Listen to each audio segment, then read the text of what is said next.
ሰላም እንዴት አላችሁ የኢትዮ ታይምስ ቤተሰቦቻችን ለሰዓቱ የተመረጡ አዳዲስ መረጃዎችን ይዘንላችሁ ቀርበናል ከመረጃዎቻችን መካከልም በራሊ አካባቢ ሰዎች በቤት ውስጥ ያሉ ቤቶች ፈርሰው ሰዎች ላይ አደጋ እንደደረሰና ለሕክምናም ወደ ሆስፒታል እንደተወሰደ ተሰምቷል በአፋር ክልል በደረሰ የመሬት መንቀጥቀጥ የሰው ህይወት እንዳለፈና ከ43000 በላይ የሚሆኑ ሰዎችም መኖሪያቸው መውደሙ ተገልጿል ይህን መረጃ በዜናችን በዝርዝር እናስደምጣችኋለን በአማራ ክልል ኦሮሞ ብሔረሰብ ዞን በጨፋ ሮቢት ከተማ ልዩ ስሙ ጃራ ድልድይ አካባቢ ከአዲስ አበባ ወደ ደሴ ሲጓዝ የነበረ መኪና እጅግ አሳዛኝ አደጋ ደርሶበታል በአደጋውም የ10 ሰዎች ህይወት እንዳለፈ መረጃዎች ወጥተዋል ይህን መረጃም በዜናችን በዝርዝር እናስደምጣችኋለን ከነዚህ መረጃዎች በተጨማሪ ህመምተኛ የያዘ በማስመሰል የፍተሻ ኬላ ለማለፍ የሞከረው የአምቡላንስ ሹፌር የኮንትሮባንድ እቃ ጭኖ በቁጥጥር ስር እንደዋለ መሰማቱ ሐማስ 7000 የሚጠጉ የጸጥታ ኃይሉን በቅርቡ በእስራኤል ወታደሮች የተለቀቁትን የጋዛ አካባቢዎችን ለመቆጣጠር በድጋሚ እንደጠራና በእስራኤልና በሐማስ መካከል የተደረሰው ስምምነት እንዳይጣስ ለመቆጣጠር አሜሪካ 200 ወታደሮችን ወደ እስራኤል እንደላከች መሰማቱ እንዲሁም የህግ ትምህርት ቤቶች የመዘጋት አደጋ እንደተጋረጠባቸው መገለጹና ሌሎችም በዝርዝር የምንመለከታቸው መረጃዎች አካተናል ቻናላችን ሰብስክራይብ በማድረግ የደወል ምልክቷን በመጫንና መረጃው ለብዙዎች እንዲዳረስ ላይክ በማድረግ እስከ መጨረሻው አብራችሁን ቆዩ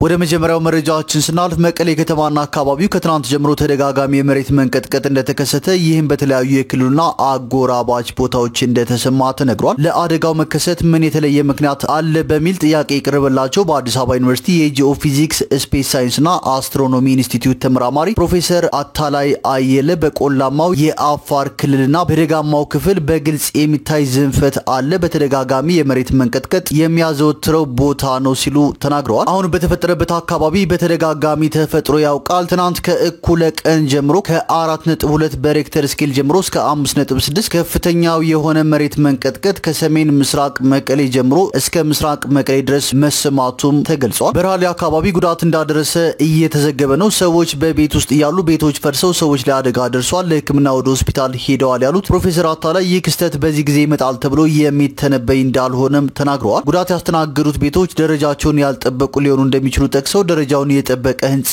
ቢሆን ኖሮ እንደዚህ አይፈጠርም ነበር ሲሉም ተናግረዋል ኢትዮጵያ የመሬት መንቀጥቀጥ ተጋላጭ አገር መሆኗን በዚህም በሂደት ያለ የስምጥ ሸለቆ ተፈጥሮ ያስተናገድን ስለሆነ ከቀይ ባህርና ከአፋር አካባቢ ጀምሮ በድሬዳዋ ናዝሬት ሐዋሳ አርባ ምንጭ እያካለለ እንደሚሄድ ገልጸዋል አሁን በትግራይ የተፈጠረው የመሬት መንቀጥቀጥ ከፍተኛው 5.6 ስኬል እንደሆነና የተጋነነ እንዳልሆነ አብራርተው በዚያው ይቀራል ብለን ተስፋ እናደርጋለን ሲሉም ገልጸዋል 5.6 የተለካ የመሬት መንቀጥቀጥ ጉዳት ሊያደርስ ይችላል ያሉት ተመራማሪው የትኛው አደጋው የተፈጠረው የሚለው እንደሚወስነው የሬክተር ስኬሉ 2 የሆነ የመሬት መንቀጥቀጥ ቢከሰት ቤት እንደሚያፈርስ አስረድተዋል ምን ጥንቃቄ መደረግ እንዳለበት ሲያስረዱ ደግሞ የግንባታ ደረጃን ማሻሻል እንደሚገባ ገልጸው በስምጥ ሸለቆ ዙሪያ የሚሰሩ ቤቶች ትንሽም ቢሆኑ ተደርምሰው አደጋ ሊያደርሱ እንደሚችሉ ገልጸዋል እንዲሁም በፈንታሌው ጊዜ እንደተማርነው ባለመረበሽ ግንዛቤ መውሰድ እንደሚያስፈልግም መክረዋል መሬት መንቀጥቀጡ ብቻውን ምንም ጉዳት ሊያደርስ አይችልም ብለው ነገር ግን ከህንጻና ከመሰረተ ልማት አጠገብ ከቮልቴጅ አካባቢ ከሆነ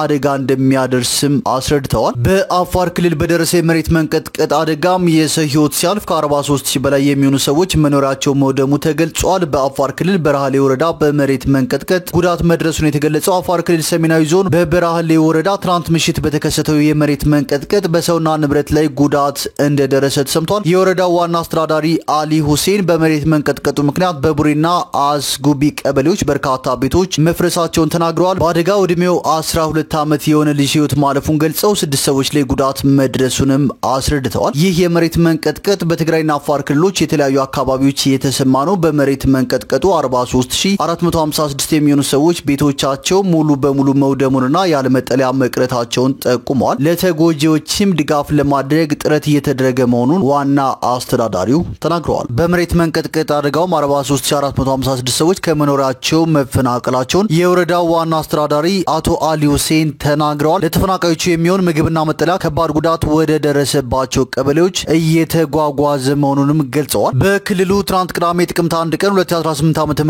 የደረሰው የመሬት መንቀጥቀጥ ከበረሃሌ በተጨማሪም በተመሳሳይ ዞን ውስጥ በሚገኙት ኮናባና ዳሎል ወረዳዎችም የተከሰተ እንደነበር የአፋር ክልል የመንግስት ኮሙኒኬሽን ቢሮ ዛሬ ከሰዓት ባወጣው መግለጫ አመልክተዋል። በረሃሌ ወረዳ የመጀመሪያው ርዕደ መሬት ከደረሰበት ከትናንት ምሽት 12 ሰዓት ጀምሮ ለ6 ጊዜያት ያክል የመሬት መንቀጥቀጥ መከሰቱን አቶ አሊ አስረድተዋል። በወረዳው ካሉ ቀበሌዎች በርዕደ መሬቱ ከፍተኛ ጉዳት የደረሰባቸው ቡሬና አስጉቢ አላ ቀበሌዎች መሆናቸውን ዋና አስተዳዳሪው ተናግረዋል። በአደጋው ሳቢያ በቀበሌዎቹ ነዋሪ የሆኑ 6 ሰዎች መጎዳታቸውን እንዲሁም አንድ የ12 ዓመት ታዳጊ ህይወት ማለፉንም ገልጸዋል። ከተጎጂዎችም 3ቱ ወደ በረሃሌ ሪፈራል ሆስፒታል ተወስደው ሕክምና እየተደረገላቸው መሆኑን አቶ አሊ አመልክተዋል። በሁለቱ ቀበሌዎች የቤቶች መፍረስን ያስከተለው ርዕደ መሬት በተከሰተበት ወቅት አብዛኞቹ ነዋሪዎች ከቤት ውጭ የነበሩ በመሆኑ የተጎጂዎች ቁጥር ሊቀንስ መቻሉንም አብራርተዋል።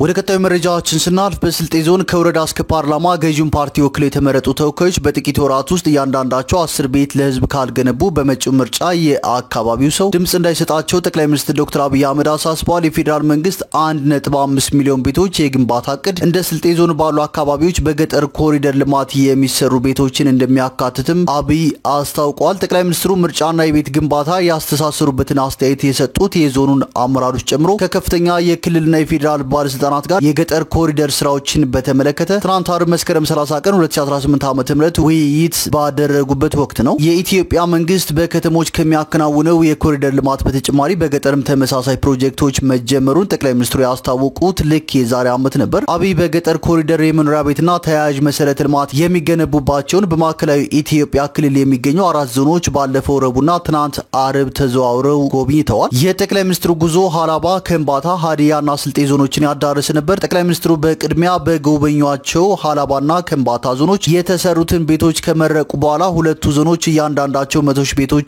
እንዲሰሩ ትዕዛዝ አስተላልፈዋል። ይህ ትዕዛዝ በየዋህነትና በስህተት የተላለፈ እንደነበር በትናንቱ ውይይታቸው የጠቀሱት አብይ ካለማወቅ ነው፣ ይቅርታ ይደረግልኝ ሲሉም ተደምጠዋል። ወደ ቀጣዩ መረጃችን ስናልፍ ዛሬ ጥቅምት 2 ቀን 2018 ዓ.ም በአማራ ክልል ኦሮሞ ብሔረሰብ ዞን በጨፋ ሮቢት ከተማ ልዩ ስሙ ጃራ ድልድይ አካባቢ ከአዲስ አበባ ወደ ደሴ ሲጓዝ የነበረ የሰሌዳ ቁጥሩ ኢት 7329 የሆነ ታታ ባስና ከደሴ ወደ አዲስ አበባ ሲጓዝ የነበረ ሰሌዳ ቁጥሩ ኢት 41157 ተሳቢ መኪና ተጋጭተው በደረሰ ግጭት እጅግ አሳዛኝ አደጋ ተከስቷል። በአደጋውም እስካሁን ድረስ የ10 ሰዎች ህይወት እንዳለፈ ተሰምቷል። አደጋው 60 ሰዎችን አሳፍሮ ሲጓዝ የነበረ ማመላለሻ ተሽከርካሪ ከከባድ ጭነት ተሽከርካሪ ጋር በመጋጨቱ ነው የተከሰተው። በአደጋው እስካሁን የ10 ሰዎች ህይወት ማለፉን የከተማው ከንቲባ አቶ ሰይድ መሐመድ ገልጸዋል። በተጨማሪም በርካታ ሰዎች ላይ ከባድ ጉዳት መድረሱን ጠቁመው የሟቾች ቁጥር ሊያሻቅም እንደሚችል አመልክተዋል። ጉዳት የደረሰባቸው ተሳፋሪዎች አቅራቢያ በሚገኘው ጨፋ ሮቢት ሆስፒታል ሕክምና እየተከታተሉ እንደሚገኙም ተናግረዋል። ወደ ቀጣዩ መረጃችን ስናልፍ በደሞዝ በጥቅማ ጥቅም ማነስ በሰው ኃይል እጥረትና በሌሎች ተያያዥ ምክንያቶች የህግ ትምህርት ቤቶች የመዘጋት አደጋ እንደተጋረጠባቸው አንድ ጥናት አመልክቷል። የፌዴራል የህግና ፍትህ ኢንስቲትዩት ከኢትዮጵያ የህግ ትምህርት ቤቶች ማህበር ጋር በመተባበር በኢትዮጵያ የህግ ትምህርት አዝማሚያዎች ፈተናዎችና እድሎች በሚል መሪ ቃል መስከረም 29 ቀን 2018 ዓ.ም በአዲስ አበባ ዩኒቨርሲቲ እሸቱ ጮሌ አዳራሽ ውይይት ተደርጓል። በኢትዮጵያ የህግ የቅድመ ምረቃ ፕሮግራም ያሉ አዝማሚያዎች ፈተናዎችና እድሎች በሚል ርዕስ ጥናታዊ ጽሑፍ ያቀረቡት የባህር ዳር ዩኒቨርሲቲ የህግ መምህር የሆኑት አቶ ተገኘ ዘርጋው በአገሪቱ በሚገኙ 6 የህግ ትምህርት ቤቶች ላይ ያደረጉትን ጥናት ይፋ ሲያደርጉ በትምህርት ቤቶቹ ያለው የሰው ኃይል አወቃቀር ወጥነት የሌለውና የሚሰጠው ትምህርትም ጥራት ያለው አለመሆን፣ ዝቅተኛ የደሞዝ ክፍያና የጥቅማ ጥቅም ማነስ የትምህርት ክፍሉ በአዳዲስ ተማሪዎች ተመራጭ እንዳልሆነ፣ በተቋማቱ ያሉ ሰራተኞች ስራቸውን እየለቀቁ እየወጡ መሆናቸውን፣ የተረጋጋ አመራር አለመኖር፣ ተቋማቱ ራስ ገዝ ባለመሆናቸው ለዩኒቨርሲቲያቸው ፖሊሲና ደንብ ጥገኛ በመሆናቸውና በሂደት የመጡ ለውጦችም ወደ ኋላ እየተመለሱ በመሆናቸው ምክንያት የመዘጋት አደጋ እንደተጋረጠባቸውና ጥያቄ ውስጥ መሆናቸውን አስረድተዋል። የህግ ትምህርት ቤቶች ራስ ገዝ መሆን ያለባቸው ቢሆንም አብዛኞቹ እንዳልሆኑና የተወሰኑት ደግሞ ጥሩ ደረጃ ላይ እንደሚገኙ አዲስ አበባ ዩኒቨርሲቲ በዚህ ረገድ ተጠቃ አስለቃሽ ነው ብለዋል። ሌላው ትምህርት ቤቶቹ ያለባቸው የመሰረተ ልማት ችግር ሁኔታውን አስደንጋጭ እንደሚያደርገው ተናግረዋል። የህግ ትምህርት ቤቶች የተሟላ የመማሪያ ክፍል፣ ቢሮና ለቢሮ የሚያስፈልጉ ቁሳቁሶች፣ ቤተ መጻሕፍትና ኢንተርኔት ሊኖራቸው ቢገባ አብዛኞቹ ግን እንደማያሟሉ የንድፈ ሐሳብ ወይም ቲዮሪ ትምህርት ለመስጠት ብቻ እንደሚያገለግሉና ለአካል ጉዳተኞች በቀላሉ ተደራሽ አለመሆናቸውንም አብራርተዋል። ችግሩ እንደ ተቋማቱ እንደሚለያይና የመጀመሪያ ትውልድ የሚባሉ ዩኒቨርሲቲዎች ላይም ያጋጠመ እንደሆነ ሳይጠቁሙ አላለፉም። እንደ ጥናት አቅራቢው ገለጻ በህግ ትምህርት ቤቶች ተቀጥረው ይሰሩ የነበሩ ልምድ ያላቸው ባለሙያዎች እየለቀቁ በመጀመሪያ ዲግሪ ተመራቂዎች እየተተኩ መሆናቸውንም ገልጸዋል። ወደ ቀጣዩ መረጃችን ስናልፍ ሐማስ 7000 የሚጠጉ የጸጥታ ኃይሉን በቅርቡ በእስራኤል ወታደሮች የተለቀቁትን የጋዛ አካባቢዎችን ለመቆጣጠር በድጋሚ መጥራቱ ተነግሯል። ቡድኑ ወታደራዊ ልምድ ያላቸውን 5 አዳዲስ ገዢዎችንም ሾሟል። አንዳንዶቹ ቀደም ሲል በታጣቂ ክንፍ ውስጥ ብርጌዶችን ይመሩ የነበሩ መሆናቸውም ተገልጿል። ሐማስ እነዚህን ታጣቂዎች የጠራው የስልክ መልእክት በመላክ ሲሆን አንዳንዶቹ ሚሊተሪ የለበሱ ሲሆን ግማሹ የሲቪል ልብስ የለበሱ ታጣቂዎች መሆናቸውም ታውቋል። ይህ በእንዲህ እንዳለም በእስራኤልና በሐማስ መካከል የተደረሰው ስምምነት እንዳይጣስ ለመቆጣጠር አሜሪካ 200 ወታደሮችን ወደ እስራኤል መላኳን አሳውቃለች።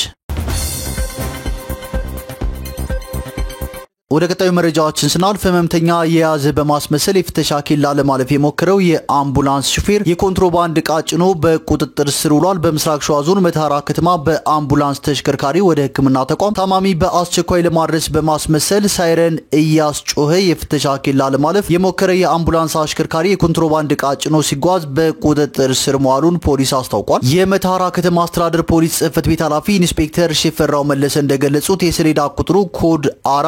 4012299 አፋር የሆነ ለጤና ተቋማት አገልግሎት የሚሰጥ አምቡላንስ እያሽከረከረ ከአፋር አዋሽ ከተማ ወደ አዳማ ከተማ ታማሚ ጭኖ ወደ ሕክምና ተቋም የሚጓዝ በማስመሰል ሳይረን እያደረገ ኬላ ለማለፍ ሲሞክር በተደረገ ፍተሻ ከ1.3 ሚሊዮን ብር በላይ የሚገመት የኮንትሮባንድ ዕቃ ጭኖ መገኘቱን ገልጿል። የአምቡላንሱ አሽከርካሪ ከተመደበበት የስራ መስክ ውጪ ከ1.3 ሚሊዮን ብር በላይ የሚያወጣ የተለያዩ አይነት የሲጋራ ምርቶችን በመጫን ሲጓዝ ቆርኬ የተባለ የፍተሻ ጣቢያን ሲደርስ ታማሚ የጫነ በማስመሰል ሳይረን እያደረገ ለማለፍ ሲሞክር በቁጥጥር ስር ውሏል። አምቡላንሱ የኮንትሮባንዱን ዕቃ ጭኖ ሲጓዝ ታማሚ የጫነ ለማስመሰል ከጎኑ የሕክምና ባለሙያ ጋውን የለበሰ ሰው አስቀምጦ ሲጓዝ የነበረ ሲሆን የፍተሻው ጣቢያ ላይ የተመደቡ ፖሊሶች በመጠራጠር በቁጥጥር ስር ሊያውሉት እንደቻሉም ገልጸዋል።